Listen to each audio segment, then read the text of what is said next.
నమస్తే మిత్రులారా, నేను మీ శ్రీనివాస్ చౌహాన్ అడ్వకేట్.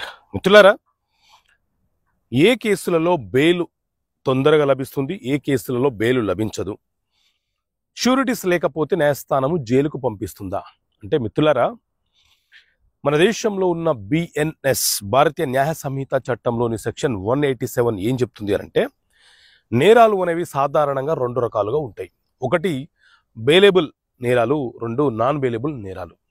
బెయిలబుల్ నేరాలు అని అంటే ఎవరైనా ఏదైనా ఒక చిన్న నేరం చేస్తే ఆ రోజు వాళ్ళ మీద ఎఫ్ఐఆర్ నమోదవుతే పోలీసులు పోలీస్ స్టేషన్లో ఒక నోటీస్ ఇచ్చేస్తారు, లేదా పోలీసులు అరెస్ట్ చేసి రిమాండ్ చేసే పరిస్థితి వచ్చినప్పుడు న్యాయస్థానంలో హాజరుపరిచినప్పుడు న్యాయస్థానము వాళ్ళకు అది బెయిలబుల్ అఫెన్స్ కాబట్టి ఖచ్చితంగా బెయిల్ ఇచ్చేస్తారు.